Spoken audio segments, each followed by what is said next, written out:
for checking out one of our videos here. This is going to be a little show and tell and explanation of this particular fence tester. This is the analog electric fence tester.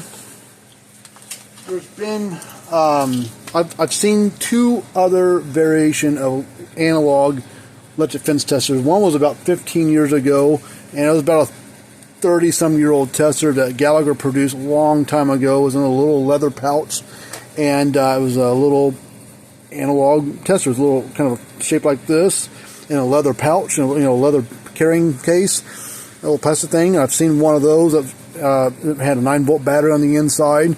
I've only seen one of those. I'm sure they've been discontinued for decades now. And then we have had this one for quite a while. I've actually bought 4 of these over the last 10 years. This is my third. The first one I bought broke. I hooked up to too large of a jewel. There's a little 2 wires inside a little transformer, and the space on it was pretty close. And when I hooked up that big 60-some joule unit to it, it popped across, arced across, and burned up that transformer. So it didn't burn up right away. I caught it quick enough when I unhooked the charger from it, and I just opened it up and I widened the gap on that space and just kind of bent the tabs apart a little further. And then it didn't arc anymore. Well, of course, of time, I get different units, things. It's electromechanical, and ended up going bad. So I had and I had bought my dad one. My dad was working with me for a while, so he had one of these. He still got it. I think it's down at his house and he uses it on his fence there. And then I bought a third one, and then when I called the place that we were getting them from, I said, "How many of those you got left?" She's like, "Oh, we only got like 3 or 4 left." Said, "Oh shit!" I said, "What's going to happen?" They're like, "Well, once we get rid of them, we're not going to stock them anymore. They don't sell that well, we just don't want to deal with them." So, all right, so I bought 2, and then so I had one good one, which is this one, which is now starting to act up. Mechanical mechanism in there is starting to be. It's gunked up or something. It technically works, but this needle gets stuck every once in a while in the middle. And see, look, it's bouncing around just with me touching. So the mechanical deal in there is getting goofy. So I'm not trusting it 100% of what it reads. And so about a year ago or so, I got a hold of a place. Me and this guy he's been in the electric fence manufacturing business he's been apart for 32 years, but the company's been around for like 40 years or something like 35 years or whatever it was. And that's this guy here. Me and him have been talking about electric fence stuff for like 5-6 years or something like that. And a real smart guy. He's an engineering marvel of what stuff he knows. He knows the ins and outs of electric fence, how they're designed, how they're built, the mathematics behind everything and manufacturing processes behind everything. He's a really intelligent guy, really a wealth of knowledge, and way smarter than me. Because he's an engineer. I'm just a technician. I'm not an engineer. I know enough to get myself out of trouble, but not enough to get myself into trouble and know how to get myself out again. So I sent him about a year or so ago. I sent him I asked him, "Think you could ever make one of these?" He said, "I don't know, maybe." He said, got one you could send me I could play around with?" I said, "Yeah, I've actually got a broken one, which was my original first one like 10 years ago. I had that one still laying around because I kept it for parts. You never know when you might need something, that sort of thing." I sent him the broken one and the other good one that I had, and sent that to him like a year or so ago, early 2024 was when he got it. And played around with it, and within like a week or so, or 2 weeks, he sent me a picture. It wasn't this exact one. It was in a different casing, but the gauge was identical. And sent me a video hooked up to some fence boxes of theirs that they make, and clicking right along, gauge working, everything. He said, "Yeah, I should be able to make these. This isn't that big of a deal to manufacture these." I said, "Cool." So I never asked for one because I wanted to buy some and then try to sell them, because people ask about these things all the time. My videos, email, phone calls, every once in a while, ask where they can find one. Well, I'd sell one here, one there. I didn't have like a case of them. If I had like a couple spares laying around or whatever, I just sell one for whatever. And well, I can't get them anymore. It's been about 2-3 years now since you could get them. So we got this one from him recently, and he wanted me to make a video on it, kind of give my 2 cents on it. I've been doing some testing, fixing some boxes and using this to test with. Haven't had any issues with it. The nice thing about these electromechanical testers, compared to, say, like this Gallagher tester, is a good tester, but it's got a 9-volt battery in it that you got to change every 2, 3, 4 years depending on usage. Well, these electromechanical ones do not have any batteries in them at all. No 9 volts, no AA's, nothing. No 3-volt battery, watch batteries, nothing. It's all electromechanical. There's a mechanical wheel in here that makes the gauge move. There's a little transformer that this goes to from the fence and ground, and it goes to that, and that transformer actually is what runs this. So there's a little transformer inside there. This is quite a bit heavier than this one. Not by much, but I can definitely feel a little bit of weight difference between this one and this one. They look a little different, but they operate the same way. So we are thinking about selling these things. We haven't bought any yet. We want to buy some, but we just haven't pulled the trigger yet. I've kind of got a price in mind what these things are going to cost. I think with shipping on the retail side of things, to get them out the door to somebody, you're probably really looking about, with kind of combined shipping of one of these, and I'll ship it to anywhere in North America for this price. Whether it's even Alaska, Hawaii, Puerto Rico, Guam, and anywhere in the United States. It'll be $75. That will include the shipping to get this to you. And it's a Pernet that has these long leads on it. I don't know what it is in millimeters, but they're probably 2 feet long, 1.5 feet long, something like that. And I'm going to talk to them and find out. I'm going to talk to people first. You can use this to test the unit, like where I'm going to show you in this video. You can test it across this, or keep it in your toolbox or your glove box or something, or take it with you, and you can test your fence with it. You just put the red on the fence wire, black. You can stick it in the ground if you want, if the ground's too hard. And say you got a metal post that like a metal T-post or some kind of metal fence post. If there's a bare spot of metal, just put this on there. All you're trying to do is tie the ground. So either stick it in the dirt, or if it's not long enough, just touch a bare spot of metal where there's no paint, no rust, on a metal fence post. Put this black wire on there, lay this wire on the fence wire, and as long as then you can see what's going on. Where's your voltage at on your line? One thing he did tell me, since this is not like it's not a meter in the sense to where it's got circuit boards in there that control and monitor and makes everything safe, that you can't leave this on there permanently. He said you'll end up getting the mechanism, the transformer, one of the two, you'll get them too hot. And he said you don't want to leave it on the fence line or the fence charger more than 20 seconds. If you start leaving on too long, things start getting a little warm, and you'll start to mess things up. So if just test it for a few pulses, okay, all right, good, bad, whatever you're getting. Then move about your day. And then if you need to check it again in a couple minutes or down the line a little further, check it again. So we're going to plug this unit in. Reach over here. This is a Gallagher M800. They usually put out about 8,000, 7,000 volts. Something between 7,000 and 8,000 volts every pulse. So if you'd like to buy one of these, get a hold of me.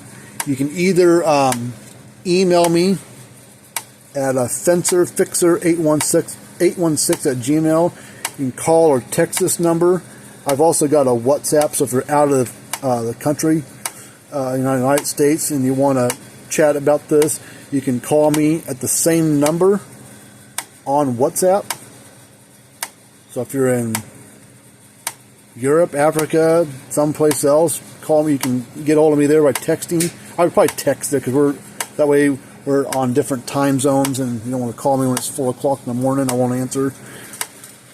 But you can text me there, and we can work out some kind of arrangement to get you one if you want one. Find out what the shipping price is going to be to get it to you, and I can probably meander the price on this a little bit to kind of offset some of that freight. But we can, and also if you're like, say you're a distributor or a dealer that wants to stock these and sell them, get a hold of me. We can get you like a bulk price I got to find out what how many he can fit in a case, and get what a case price might be. That might be a little, of course, be a little cheaper to do that. But you can retail for whatever you want. I figured if you want to buy it from us, it'd probably be $75 plus or minus. Is what we'll retail them at. It could be a little higher. I got to figure out the freight. Got the price of this, but I got to figure in the freight. And any kind of tax or duties or fees I got to pay to get them, to import them over here. So all that goes into the price of one of these things, not just the cost of what this thing is by itself. So that's an FYI. So if you're interested, get a hold of me. So I'll put it across here. See, getting 8,000 volts. And the reason why I asked them, or I haven't asked them, but the reason why there's a yellow, green, and red, typically most fence chargers, when they're operating normally, most brands and models are between 6,000 and 10,000 volts on average. Now some out there will go to 11 or 12, but there's only like 4 units right now globally, or in the United States or whatever, that go above 10. That's not the norm. Most brands are between 6,000 and 10,000 volts. The lowest you really want to see on a fence would probably be about 3.5 kV, because your joules start to fall off when you get about 3.5 kV and lower. Your joules or whatever your unit is start to fall off. So I might have him move that green up to there, or yellow up to there, whatever. So I don't know. See what he thinks. But as long as you're in that 6, 7, 8,000 volt range, everything's fine. If you're down in the 4, the lower it gets, start either look at the charger by itself, see what it reads. With no fence, no ground, see if the voltage jumps up higher. Then you probably got possibly an issue with the fence, and you can start tracking that down. But yeah, I'm really excited about these. They seem to be really well. I like the plastic on them; it's really thick, pretty hard plastic. It doesn't feel cheap. It doesn't feel like some cheap Chinese plastic. It feels like it's got some. It feels durable, is what I'm saying. And I can ask them whether people want to, get some feedback from some people, see if they would rather have these kind of leads with the points on there, like you'd have on a traditional multimeter, or if somebody would like to have like analog or alligator clips on there. There are some things out there that you actually slip over leads like this, maybe, and I don't know which ones there are, but you can convert these to an alligator clip. I know Fluke and some other brands you can buy on Amazon and get those, but I don't know if it actually will fit. I might have to buy some and see if it'll fit on there and see. Then you can put alligator clips on if you choose to. If you like the leads longer, I can always talk to them about maybe making the leads longer. But see, that's about how long they are. So there's the edge of the case. Come right out of the case there. So they're 2 feet, 2.5 feet, something like that. Less than a yard, less than a meter for sure. But yeah, I think if we were going to sell them here in the United States, retail wise, probably shipped out the door for about $75, plus or minus. Well, I don't want to be $100, so I'm going to keep it below that. I'm going to at least try to, anyways. But yeah, we'll probably put a one or 2 year warranty on them, as long as you don't overheat the thing, and as long as you don't get water damage in there. We'll probably do like a maybe. I'm going to talk to the manufacturer guy about it, the engineer guy that runs the place and owns the place, ask him what he would suggest maybe for a warranty. Most testers are, well, if you get good testers, are a 1 year warranty. Some of the cheaper testers, there's no warranty, 60 days, 90 days, 30 days, all you get. So I'm thinking about putting at least a 1 year warranty on this, maybe a 2 year, we'll do like 1 year, fails, replacement warranty, 2 years. Maybe we can look at repairs on the thing. I don't know. See. But definitely probably going to put at least a 1 year warranty on it, so we can kind of follow suit with, like the Gallagher tester. They got a 1 year warranty on their stuff as well. But thinking about it. So, but if you want one, you got to hit me up and let me know, because if I'm going to place an order for some, I need to know how many I probably need to order. So get a hold of me. Like I say, email me, write me down below in the comments area. Call me, text me. If you're not in North America, United States territory or anything, you can use that same phone number there on WhatsApp. You can call or text there. If you're a distributor or you're a wholesaler, even if you're in another country, I've got a guy in Japan that wants to order 100 of these things. He builds fence and sells fence chargers and stuff like that and different things. He wants to buy 100 of them. So I'm trying to get a price and shipping and kind of get the guy an idea what it's going to cost for that. So we're working a deal out on that deal. So that'd be pretty cool. Sell 100 of them and having had this thing in about a week. So that's pretty neat. But that's to a guy in Japan that got a hold of me through an email here just a few days ago. So, but I'm pretty happy about this. This feels like a good quality tester. Sometimes you grab something and you're like, man, it feels cheap. This feels good. I like the feel. This feels like it's got some good weight to it. Nice size, not too big, not too small. I'm not gonna be able to put this in your pants pocket or shirt pocket. A little too big for that because there's my hand. And it sits right on top of it, so it's pretty decent size tester. But like here's a Gallagher tester. See size comparison. There's that. So it's not quite as tall, but it's definitely wider. And so you look at a fluke tester, like one of these standard fluke testers, a little wider than the fluke, but not near as tall. So it kind of gives you an idea. They're probably a 4 inch by 4 inch square, roughly what it would be. Convert that to millimeters when you want. But anyways, get a hold of us. I'll be happy to help you out, get some pricing. Springtime's coming up, so if you want a good tester to have, this would be a device we'll have in the arsenal. Especially if you don't have to worry about stupid batteries, changing those out every 2, 3, 4 years. All the batteries, none of that stuff's getting any cheaper. But anyways, thanks for watching. We'll see you later on.